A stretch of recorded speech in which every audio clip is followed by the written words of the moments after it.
Hello to everyone that's joining this presentation. My name's Campbell, and today I'm going to speak to you about data influence coaching. And in order to do that, look specifically at scanning and how we collect and then implement data to try and maximize that player development as a youth coach. Okay, so first of all, just had a little bit of background about me. So started off in Scotland working with Aberdeen as a coaching intern. So worked my way through being an unpaid volunteer, just going along, picking up balls, bibs, cones, watching other coaches, and then really learning my craft before moving on to being a full-time member of staff, and then working my way across there.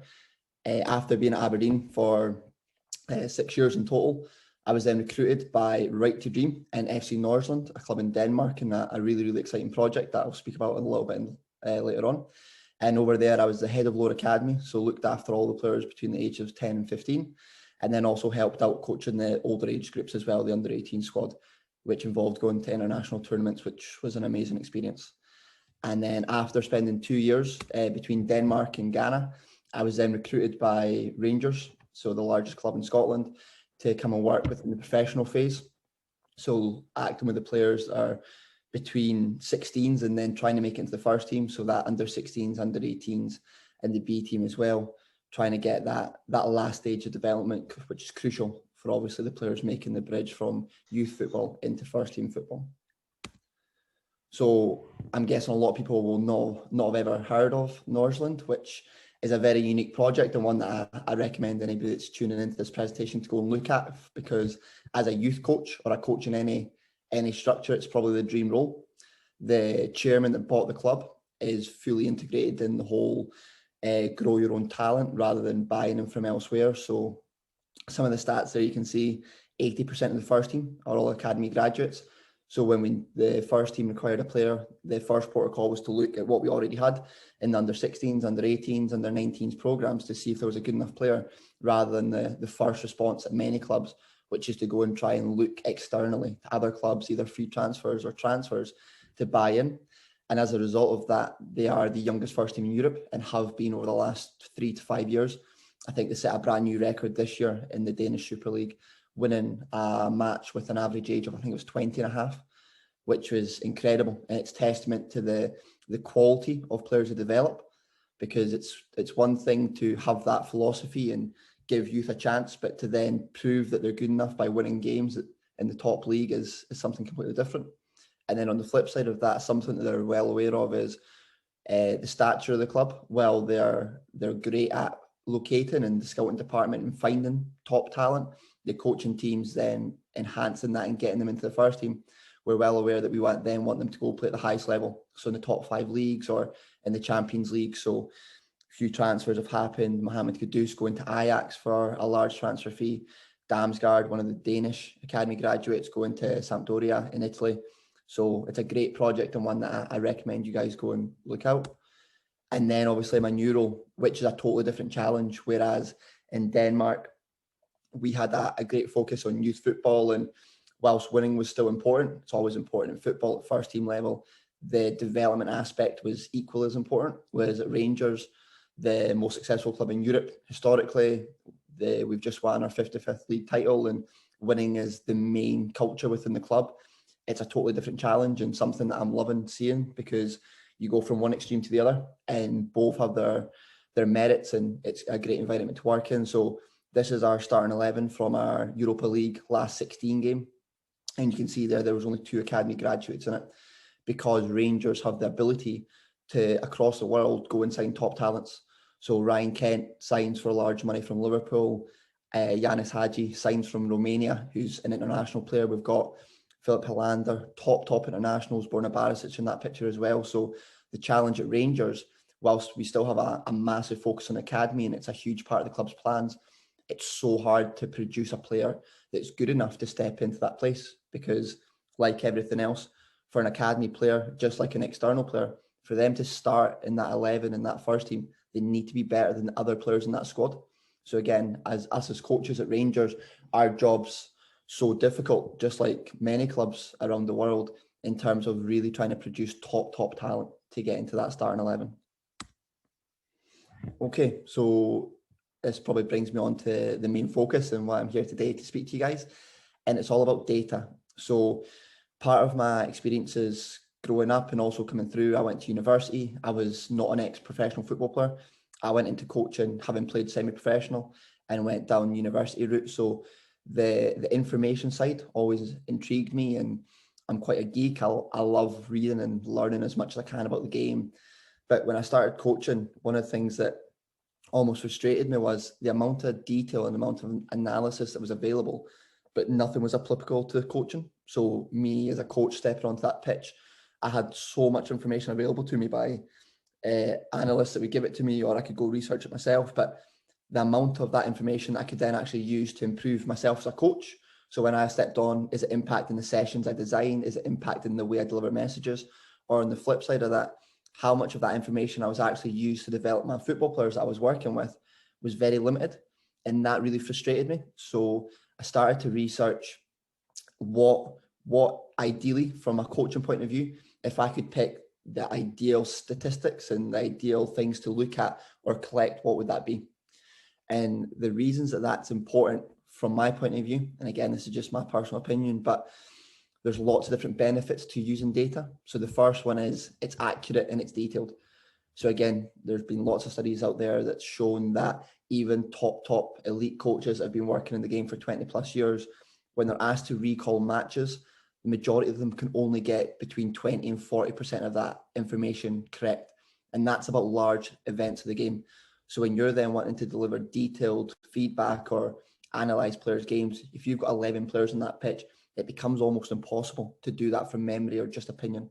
And then the second bit leading on to that is, if it's only your opinion, you've then got to deal with all the different psychological aspects that come into that. So you've got things like confirmation bias. So if we're working as a youth coach with youth players, a player for the last year might have been struggling to do a specific action. Now, us as coaches might have that in our back of our head. So if we see them doing it once wrongly in a game, that's the one we remember, and that's what we think about.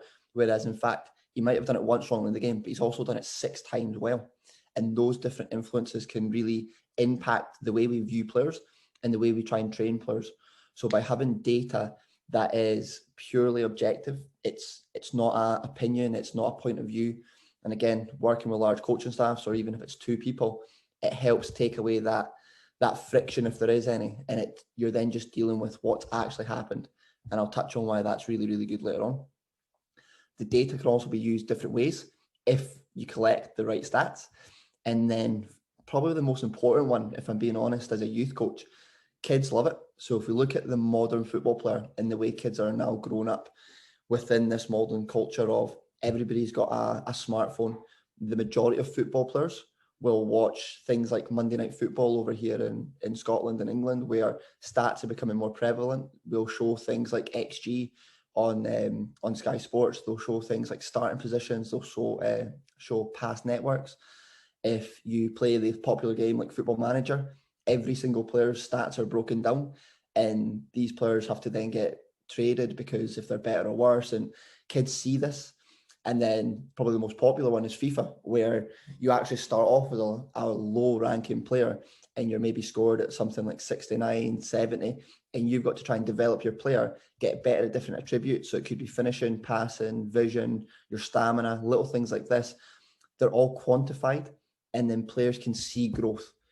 So when I was a coach, I was thinking, right, well, there's lots of, again, research already done on things like SMART goals, and the power of target setting is well established. So if we could start having relevant statistics to players that we could then use as goal setting measures and to track their development, surely that could help. So hopefully I'll be able to touch on that as we go on.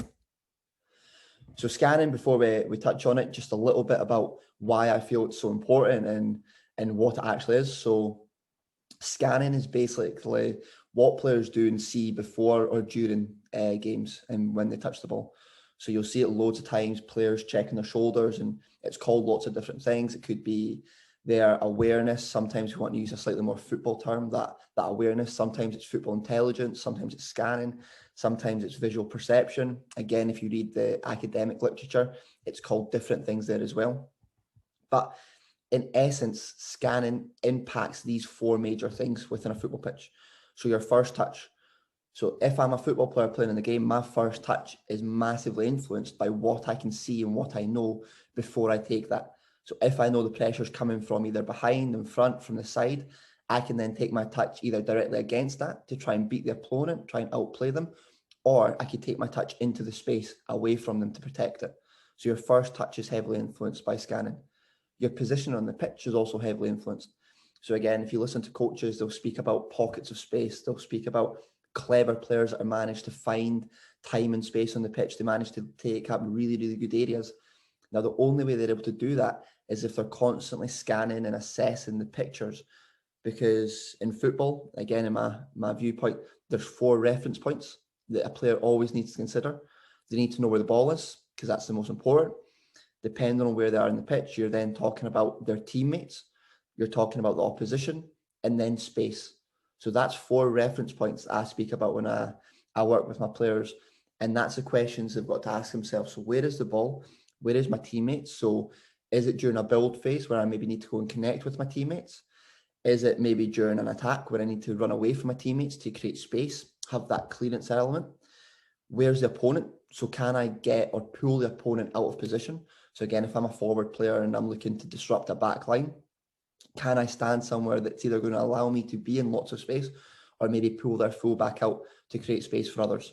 So all these different things can only be judged or actioned upon if I know what's going on around me. So that's scanning again. Again, if we look at the concept of passing, now, whilst passing is a technical attribute in terms of the way we strike the ball and the different ways that players can do that in terms of shaping it outside, inside the foot with their laces, whether it's driven or lifted, by actually being able to select the right pass is so key to football players. You can have the most technically gifted football player in the world, but if he's never able to select the right pass, so he's never able to scan to see who the best player to play the ball to is, he'll never be as effective as he should be or he could be. And again, as youth coaches, which I am, my main job is to maximize that talent that every single player has. And every different player's got a different ceiling, but how far we can take them is down to us as coaches. And then the last one is just that knowledge. So again, scanning is important, but can players then process that information? So I might look all around the pitch, which is brilliant, and that is scanning. But then the next stage to that is, can I make sense of what I see? So when I'm looking around the pitch, can I actually see all those 4 things and start making decisions? And decision making comes into that. And this quote from Arsene Wenger sums it up really, really well, and one that I love.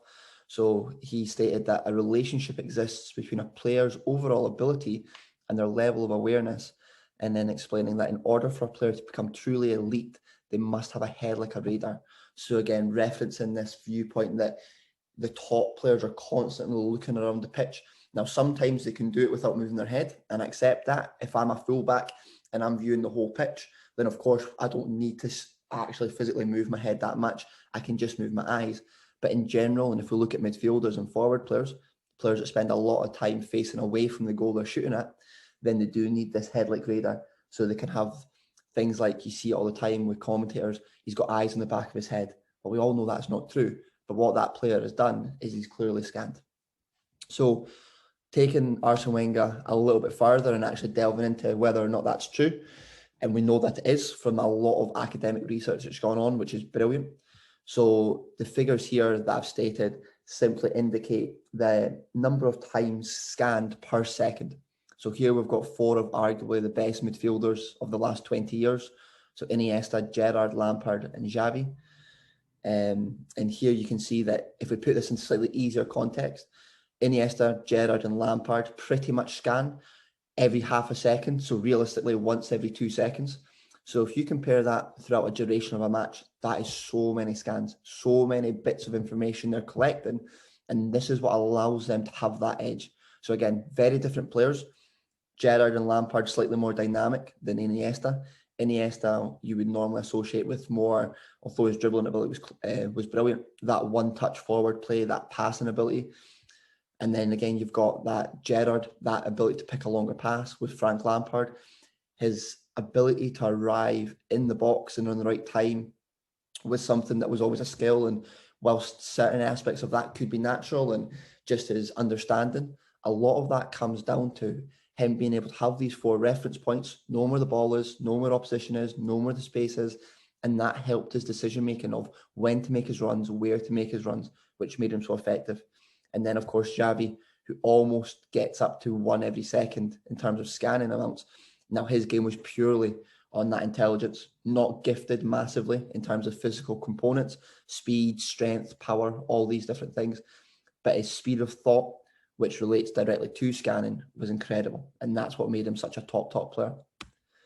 Again, if we look at slightly more in-depth stats, so this data was collected within professional football players, which I think is really, really important, because in order for you to be a professional football player, whilst there'll still be differences between their technical ability, normally it's going to be quite standardized. So in order for them to become a professional football player, they need to be competent at their technical attributes, which means that technique alone is not enough to separate poor players from top players. So if you think back to that Arsene Wenger quote, where he said it was a differentiating factor between normal players and elite players.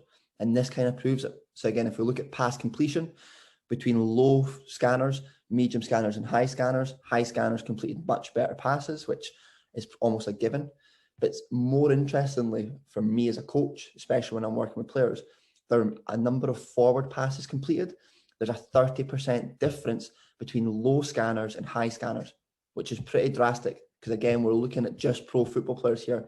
This research was not carried out between probably Champions League players and players playing semi-pro. You're all looking at professional football players. And then again, even more impressively, forward passes completed in the opponent's half. So this is where teams are often in low blocks. There's often very little time and space. The decision-making to play forward passes is very small. And here again, you maintain that 30+% difference between that low scanning frequency and high scanning frequency. So hopefully between the last couple of slides, I've managed, if you aren't already, and hopefully I'm sure you are, but how important scanning is for that part and makeup of players, regardless of where they play in the pitch. So again, as a coach, I'm quite a visual learner. I like to talk through things, and I'm a football person at heart. So whilst the numbers and everything's very, very good, I love relating it back to football. Because again, as coaches, when we work with players, I don't show the players a lot of these stats. Those stats help inform my decision makings as coaches. So when I want to plan a session, when I want to deliver a session, if I want to know if I'm working on the right things, they're important. But when it comes to football players and working with them, it's important we show them more realistic and more accessible information, things that they would relate to better. So here, I've got a few examples. So the very first one's just a player cam with Frank Lampard. So again, this one's done the rounds on the internet and on Twitter, and it's a great example of just that frequency of scanning. So all this video does when I show you is it shows Lampard continually looking, checking his left shoulder, his right shoulder, adjusting his body shape, where he's standing. And again, this is what he does constantly. So this is a brilliant little video to show those players what requires to get to the top level. Because again, when we speak to players about scanning, a lot of the time they think 1 scan or 2 scans may be enough within 10, 20 seconds of play, and then they stop doing it. But this really highlights, again, I'll just show it again because it's quite a short clip, the frequency that we need to aspire to get to when working with our players in order for them to have the best chance of going to become that Champions League player, to go and become that World Cup player that we all want for our players. So again, if I look at the next couple of examples, we'll then touch on those 4 points that I mentioned that scanning influences. So this first one's Christian Eriksen. So again, just some contextual things to think about. This is a qualifier for a major tournament. It's 0-0. It's the 83rd minute, so it's been a really, really tight game. And again, when we're looking at difference makers, this is one of them. And this is where scanning for me becomes so more impactful than other elements if trained on their own. So here we're going to focus on Christian Eriksen. So I'll play the clip in real time so we can see what happens, and then we'll talk through it.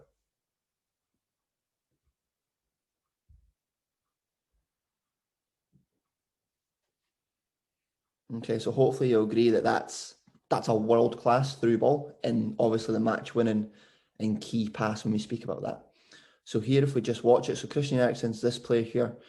So hopefully you'll be able to see on the screen that you're watching on, as he makes his run into space. So he's scanned to see where the space and when he wants to make his run. As the pass is traveling towards him, he scans twice. Now on the move here, he scans there. So as Christian scans this time, he sees this player start to make the movement here.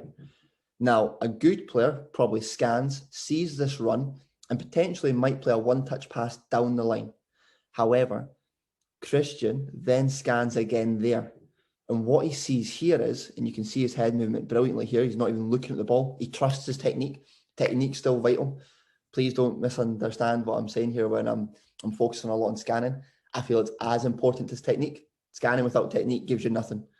Technique without scanning gives you a very limited player. So again, we need everything in context. But here, he sees the run, he sees the defenders being dragged away, and this is what allows him to then build that picture. He knows the space is there, and he knows his players running onto it.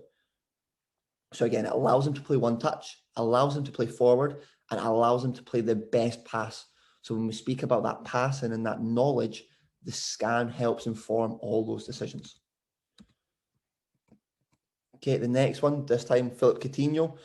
So slightly different. Bayern Munich's obviously dominated this game, but again, this is a Champions League game, Tottenham versus Bayern Munich. So top level. So here, Philippe Coutinho, just on the screen, number 10. So scanning lots before he receives the ball. Okay, so again, on the reverse this time. So for those that look back here, I think from memory, he scans something like 7 times before the ball comes to him, between Bayern picking the ball up and attacking, which is brilliant. However, the key scan for me is his last one here. Oh, apologies. So just go back. So he's scanning all the time. He's looking, he's processing information. He scans there. Now, again, I can't speak for Philippe Coutinho because I don't know. I'm not in his head, unfortunately. It'd be brilliant to know what he thinks on a football pitch. But if he didn't do his last scan here, for me, he doesn't see the onrush in Sissoko. Now, what makes me believe that even more so that it's important was if you look at the quality that he puts and the detail within his through ball. So normal players maybe play this through ball on the floor, which means Sissoko would have a chance to slide in and intercept this pass. However, Coutinho lifts the ball in the air because he sees Sissoko and anticipates this last-ditch defending. And this is what allows Lewandowski to go and then finish one touch. So again, those minute details, that little clip, just add in, he still makes the same pass. So he was always going to play to Lewandowski, but the way he plays it, the technique he puts on it, changes. Okay, next one's potentially my favourite one. For the context of the game, 0-0, that's the goal that makes it 1-0. 0-0, I know it's pretty early, but Premier League, arguably, depending on what your viewpoint is, one of the best, definitely, leagues in the world, if not the best. And again, this is the difference making. So here, if we play it, Jorginho scans once, scans twice there. So when Jorginho scans now we could discuss the defensive setup of Watford, its pros and cons, but he sees the gap. He sees the gap between the full-back and the centre-back. He also sees Tammy Abrahams and the other Chelsea player on the last line, ready to run in behind. He sees the space in behind. So again, if we're looking at those reference points of the ball, the teammates, opponent, and space. So he's got space in between the opponents. He's got teammates ready to run against it. And then he's also got space to play it into. That allows him to execute that great pass. And then the last example is one that I love to use for different reasons. One, because the player's Scottish, and you can never promote Scottish players enough. We get a tough time in the international scene about our records, and obviously we've not reached tournaments and lots of times. But this is Billy Gilmour. Another reason I love using this clip is because he's a Rangers Academy graduate. Chelsea got him at the age of 16, and he's doing great down at Chelsea. The last reason I love using Billy Gilmour's example here is lots of times within modern football, physical attributes has lots of value placed onto it. And what I mean by that is many players feel that they're unable to play certain positions if they don't have physical attributes. So for example, if we think about Mbappe and modern wingers, they're all very, very quick. They're explosive power, which of course is a great weapon to have, but you don't need that to have it. If we think about centre mids, a lot of time now we speak about that power, that strength to hold players off. You're talking about like a Yaya Toure kind of changed the game when he came and played for Man City. That box to box. Before that, you had Patrick Vieira at Arsenal. So lots of players feel, especially with younger ones coming through, oh, he's not going to be able to handle the demands of the game because he's not tall, he's not quick, he's not strong. But whilst they're important, another one that's vastly important, and again, Spain are probably the best at this, and Germany to an extent as well. And if you look at Iniesta and Xavi, this power of your brain and the speed of your brain is such an attribute as well. So here, all we're focusing on is Billy's first touches. So I've showed you passing and hopefully convinced you with the impact of passing that scanning has, the knowledge, again, in terms of selecting those passing and the positioning of players, and this time now first touches. So here, if we look at Billy, he's scanning all the time, he's in space, and he takes a very simple first touch out his feet into space. Now he's playing here against Richarlison. Now, I accept that it's not a complete 1v1. The pressure here is not extensive. However, if Billy takes his touch either back the way or stands still, he gives Richarlison the chance to make it a proper 1v1. However, he knows through his scanning that the space is in front of him, so he simply takes an effective first touch out his feet and totally kills the chance of Richarlison getting any contact on that at all. And then we play forward. And this is something that I try and get into my players, that the simplest of actions, so a scan, a very well executed first touch, is as effective as a fancy rainbow flick or a Cruyff turn or a step over. They're just as important. One's not better than the other. So if you can use things like this within a game, these are what's important. So again, this time is pockets of space that he picks up, allows him to take his touch forward and play forward relatively quickly. This is my favorite one. So again, if we pause it there, again, accept it's not a heavy pressure 1v1, but there is two players around him. And by beating two players, all he does is take one first touch. Now, a little bit of disguise with his shoulder movement, he's scanning, you can see him. But again, a little bit of disguise in the shoulders, an effective first touch, and he's away. He's beat two players. He's took them out of the game, and he allows them to, again, play forward, which I'm sure you'll agree as coaches, we all want our players to play forward. It's one of the biggest things we speak to them about. Okay, so hopefully, if you weren't already convinced about scanning, I've managed to convince you. So that was something that I did. So again, when I looked at all the analysis and when I was creating this model, I thought to myself, right, if I can collect anything in the world to do with football that would help develop football players, what would it be? I decided scanning, I did my research, and then I got to this point. So I was like, right, if I want to measure and use scanning to develop football players, as a coach and as a developer of young players, how on earth am I going to do that? Because the academic studies, which are amazing for that knowledge base, have lots of manpower, lots of cameras, lots of time dedicated to it, and they're not doing it on a daily or weekly basis if they're playing games. So it's physically impossible, as much as I would love to do it, to track 11 players that are playing in my team for 90 minutes all the time, look at their head movements, look at their eye movements. It's not possible.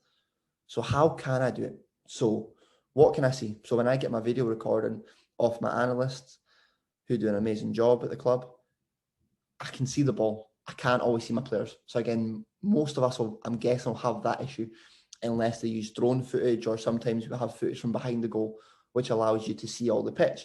But then the negative to that is, because it's zoomed out, you then miss subtle actions like head actions. So again, thinking about like a TV camera, on average, you can see between 4 and 8 of your players in a picture all the time, but the ball always stays in frame. So that made me think, right, if I can always see the ball, I can always see who's passing the ball and who's receiving the ball. So that was my starting basis for this. And then again, what can I measure? I can't measure everything. So I decided, right, I'm just going to measure received passing, because one of the beauties of football is you don't actually know when you're going to receive the ball.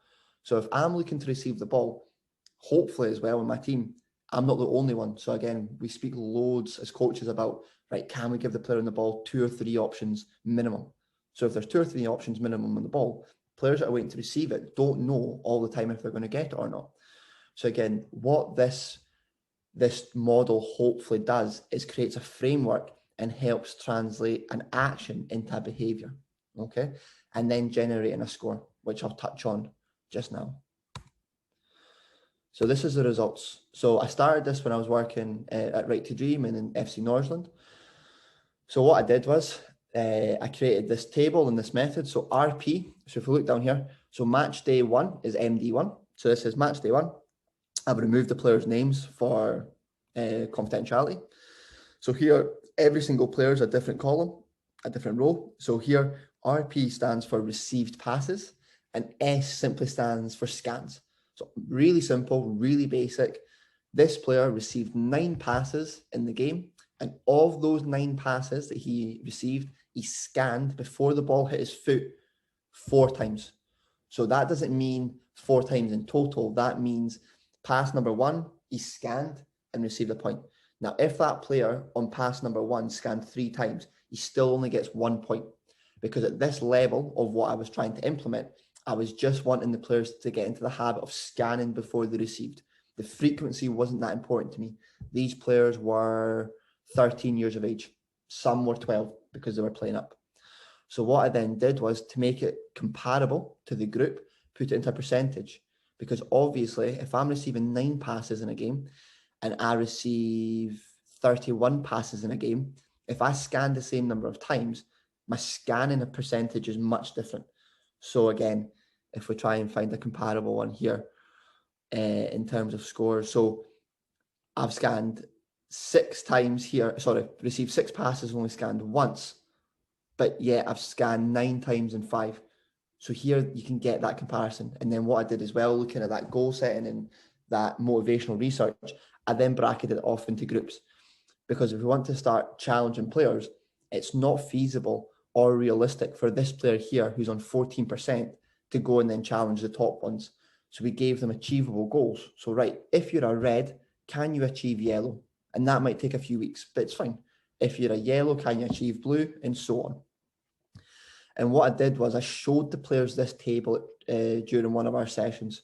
So we did a lot of classroom sessions because we had a lot of time with them, which was brilliant. And I know not everybody's lucky enough to do that, but especially the way I'm presenting to you guys now, you've got access to Zoom, WhatsApp group, photos, training. If you print it out, there's ways of doing this if you want to. So again, showing it as a league table, then spark that competitive nature within the group. Because what you had was players wanting to compete and have the high score. Because again, if we're looking at developing elite football players, every elite football player needs to be competitive. Otherwise, they'll never make it. And in my experience, every elite football player in youth academies are competitive. Some are more so than others, but they're all competitive. They all want to win. If you play any game in training and stop it at some point, I can guarantee you every single player on that pitch knows what the score is, even if you as a coach is not counting it.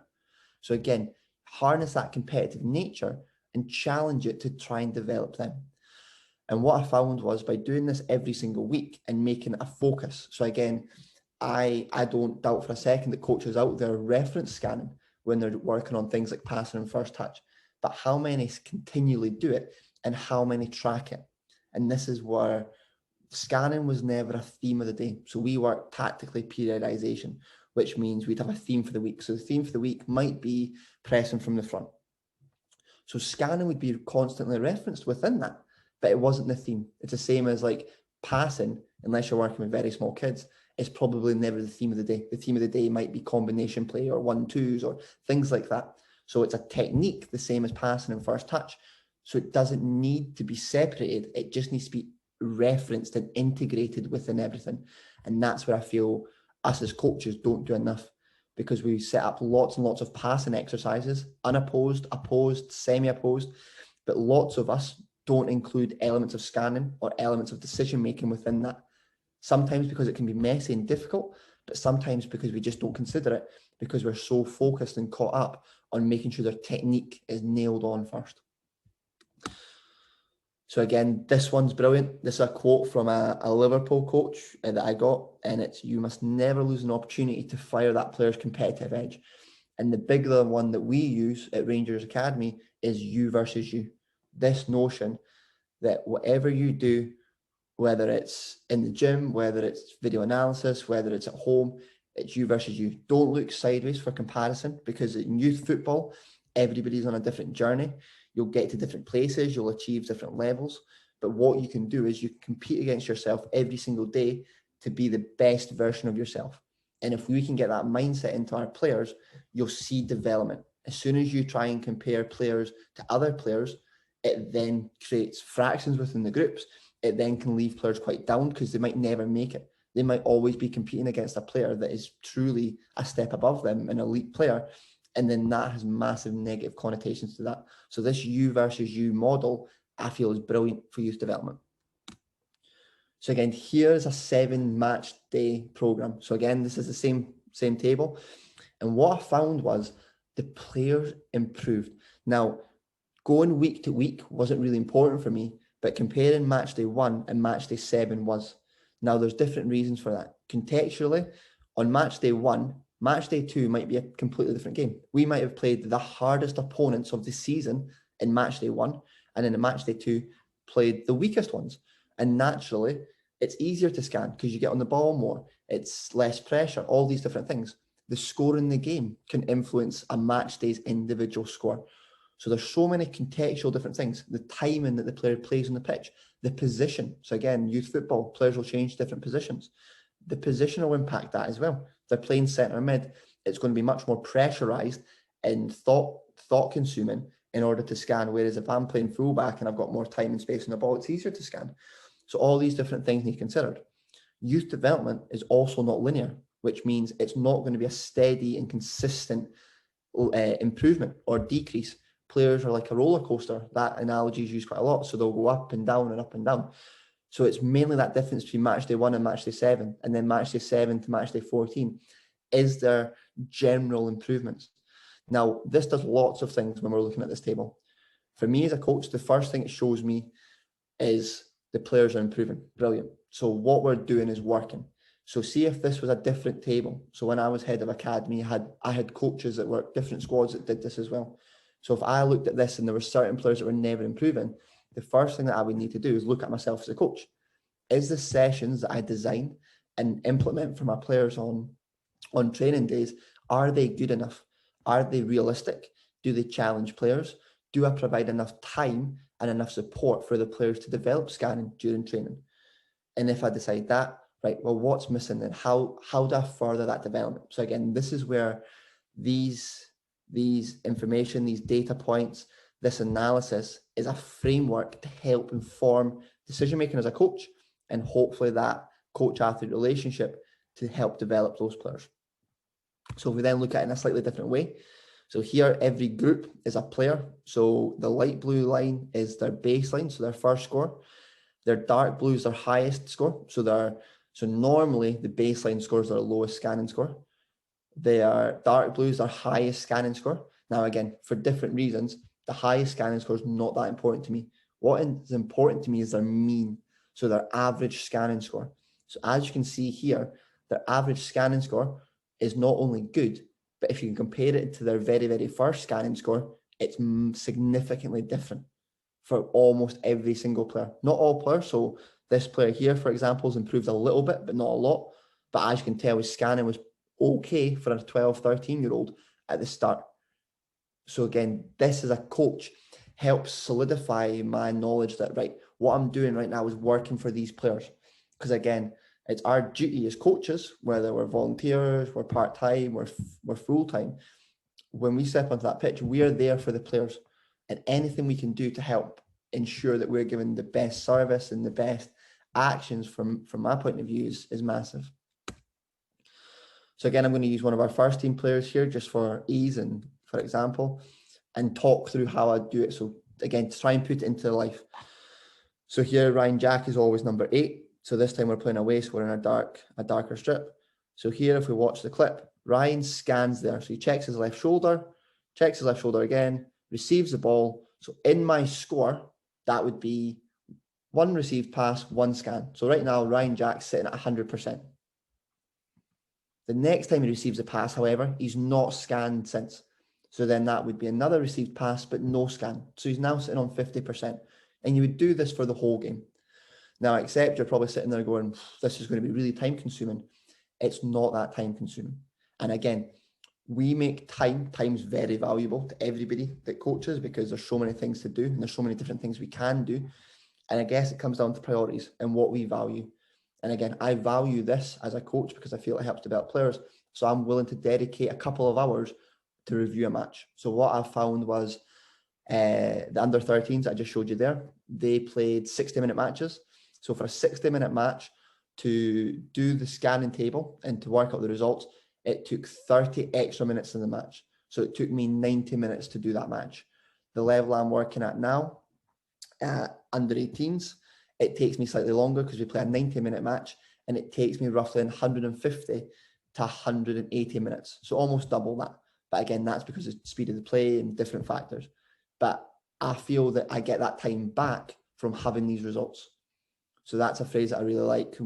It's used quite a lot in youth football when they're talking about not jumping steps and looking at formations and everything before nailing down the technique. The more time you spend doing certain things, you can get time back if it's spent wisely. So again, just to play this clip on and go through a few more things.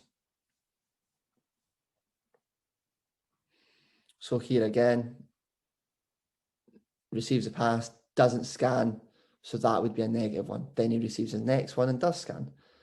Here, before he runs in, scans there, plays one touch, or attempts to. So hopefully you get the idea. Now, what we then need to be very careful of is, right, if we're going to look at scanning, so what I did was, because I work with youth players, the first thing I wanted to get them was just scanning. The aftermath didn't really interest me at that point. I wanted to work out, are my players scanning enough? And then what do they see when they scan? Now, this is where we then need to mix our coaching knowledge to what happens. So what we'll see is players might scan really, really well and then have an incomplete action. So if we think back to that Jorginho pass for Chelsea, we might have a youth player or whatever level we coach, and the player scans, they see that pass, they try and complete that pass, but the technique lets them down. They're unable to play that pinpoint pass. So when we're looking and we go further up, so what I did was at different age groups, so the youth, the younger teams only focused on scanning. The 14s and 15s looked at scanning and then a successful outcome. So for them to get a point, they'd have to successfully scan and have a successful outcome, whether that was a 1v1, whether it was a good first touch, whether it was a good pass, a completed pass.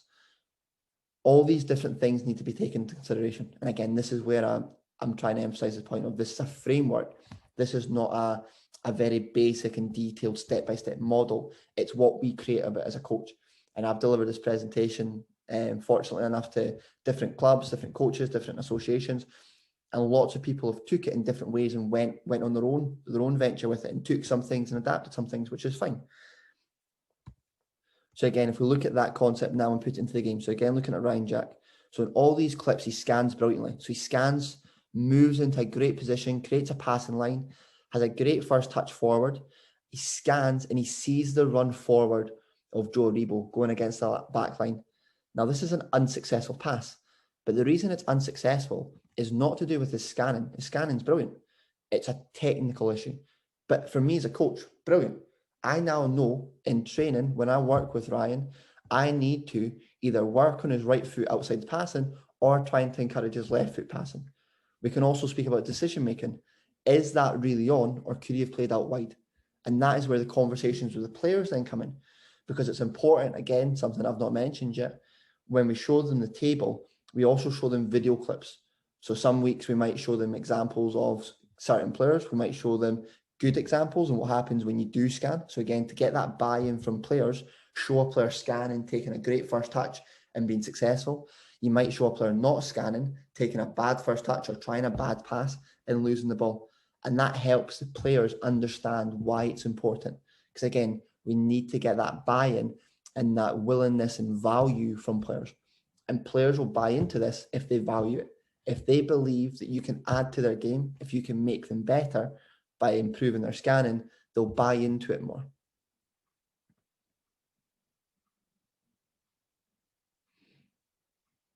So again, next one, very good scanning, runs off the back. Again, great first touch going forward. Pass is intercepted. Now the pass is intercepted, once again, not because of the scanning, but probably because of decision making. He could have taken an extra touch and let our striker run further away and create more space for himself rather than playing it so soon. He could have drove to see if this defender would step to him, so he could seek pressure and then slip him behind. So again, decision making, technique, it's up for you as a coach that's working with that player to decide. It could be simple as showing them this clip and asking, right, what was going through your head? Because you've scanned, you've seen the run, you've tried to play the pass. if you're in this situation next week, if you're in this situation today in training, what would you do differently? And again, that's how we end up with development.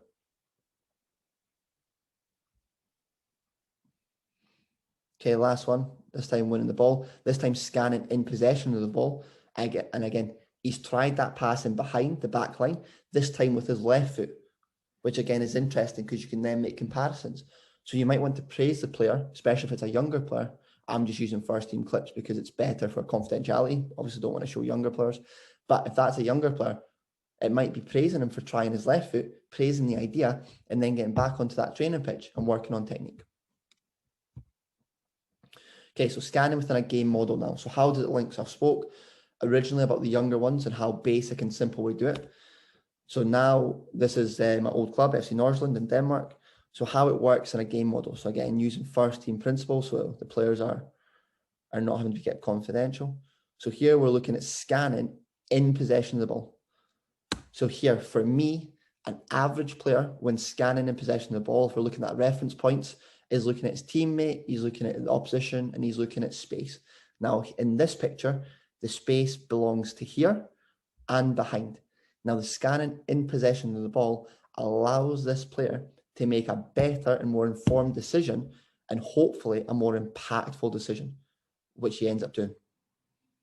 Now, if he doesn't scan, if he doesn't assess all those informations, as I say, I genuinely believe that at this point, if he takes his touch, doesn't have that second to scan, he probably plays to Sadiq's feet here, and then we don't create that chance off the back. But instead, he has that scan, he has that awareness to see, right, what's going on in the pitch at this moment in time, where can I most impact their defensive line?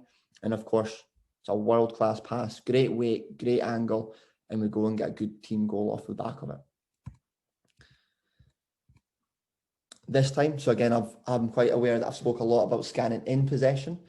One of the benefits of this again is that by making it a habit, it's then easier for players to scan out of possession, because I'm sure we'll agree as coaches, we all want our players scanning out of possession as well, to make sure their positioning is right, to make sure they are connected with their teammates, to make sure they know where the opposition is, to make sure they know where the space is, all these different things. If we're talking about pressing, are they cutting off passing lines? Are they screening players? Are they in a good position to intercept? So all these different things. So you can see here, if we focus on our fullback, we like our fullbacks to face in the way in Denmark, or we used to. And by doing this, they need to be able to scan. They need to be able to check the distance between them and the centre back. They need to be able to see where the ball is. They need to be able to see their defensive line to make sure they're not playing players offside. All these different things come from that ability to scan.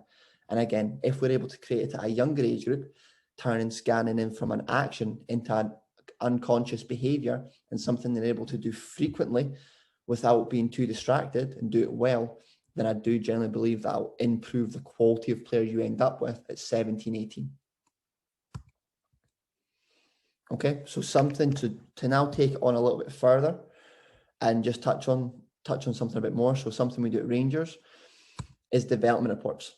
Now, again, this takes my data, so how we can use data in a more effective way. So again, I've already touched on some of these things. So taking out emotion, taking out bias, looking at a player. From my point of view, youth football, so anything below first team football, and even first team football, to be fair, you can make this argument. Football is an individual sport. So youth football is an individual sport. My job as an under-18s coach at Rangers, whilst winning is important because we want to develop that mentality and that attitude at the club because it's vital, it's in our heritage. However, I am judged first and foremost on the quality and the number of players that I can get making the jump from 18s to B team and then hopefully from B team into the first team. Because at the end of the day, you're not going to get 7 or 8 players make the move right into the first team at one time. It's going to be individuals and the top individuals that make their move up. So what we now need to do is look at, right, how do we maximize that individual development? So certain things, so again, looking at psychology of coaches, we see what we look for. So again, looking at confirmation biases, we've all been there where we're maybe in a talk, so we'll hear something or we'll see a new concept. So it might be like false fullback, it might be like shadow striker, it might be inverted wingers. If you remember back to the first time you've seen that, the next time you watch a match, you see it all the time. because you see what you know and you see what you look for. Again, touching on the fact that players love it. Players are egotistical, and I like that. I think a football player needs to almost have that selfishness in order to succeed.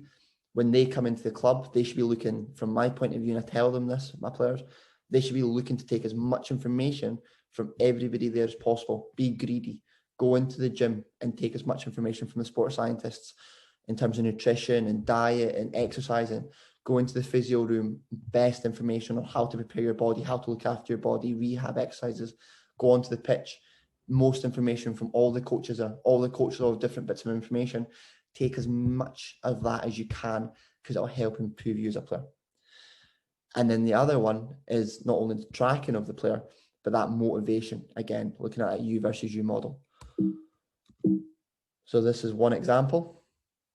Apologies. So again, that coach-athlete relationship. So I love this quote.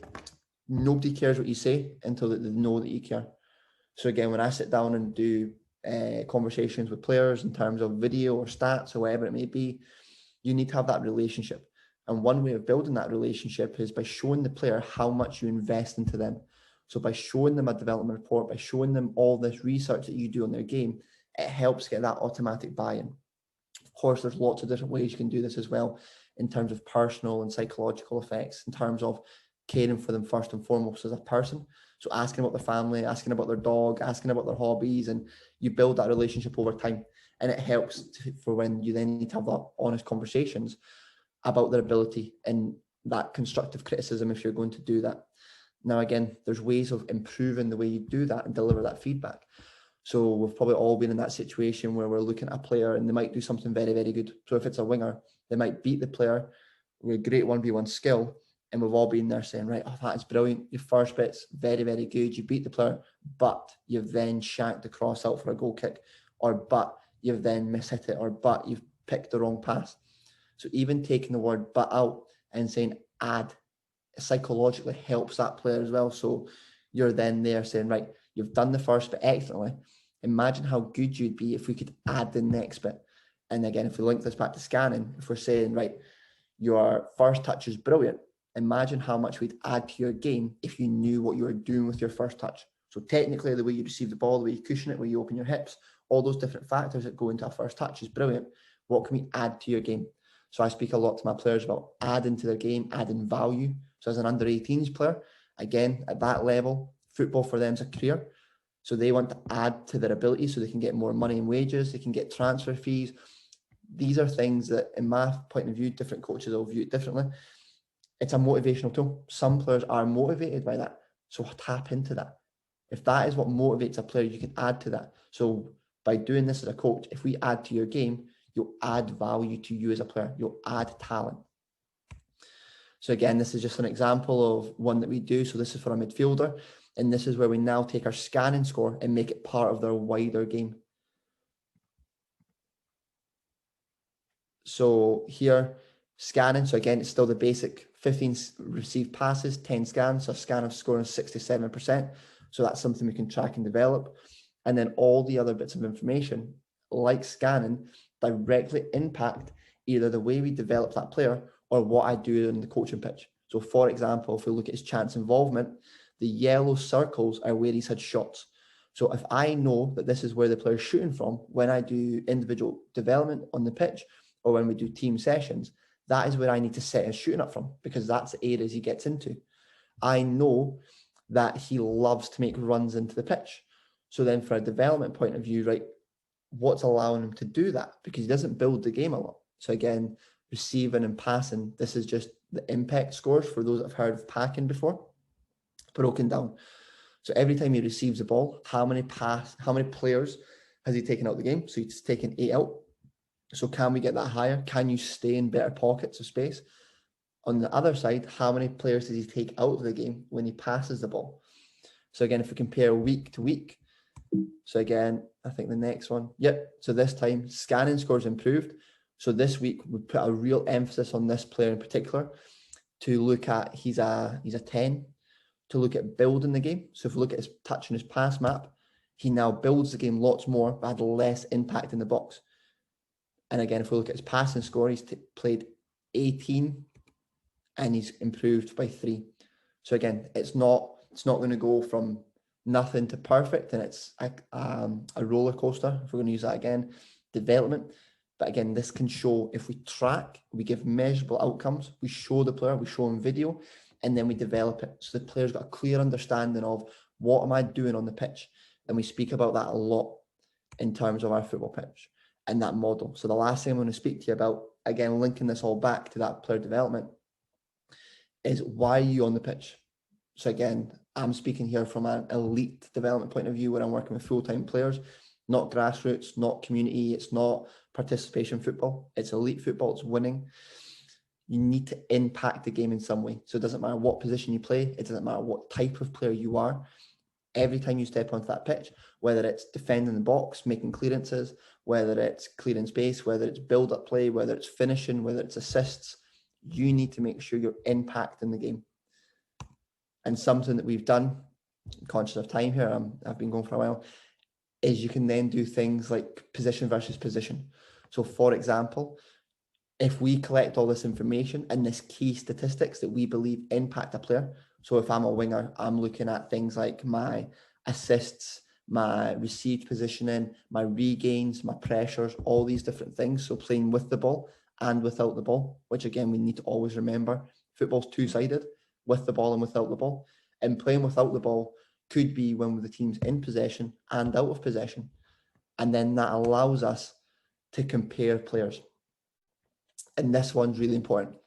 So failure is not the opposite of success, it's part of it. So when we're working with youth players, if we're going to start measuring, if we're going to start tracking their development, there's going to be days where they suffer below. So 1 week they might, for example, have a scanning score of 83%.